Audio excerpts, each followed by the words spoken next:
Sorry கேட்டால சரியா போயிடுமா? போகாததான். அதனாலதான் என்ன செய்யலாம்னு கேக்குறேன். என் வெண்பா பாப்பாக்கு ஒரு முத்தம் கொடுக்கட்டுமா? வேணாம். ஏன் வெண்பா? உங்களுக்கு ஒரு நியாயம், மல்லிமாக்கு ஒரு நியாயமா?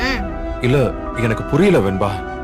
மல்லிமா எனக்காக தான் ஏன் இப்படி பண்ணீங்கன்னு கேட்டாங்க.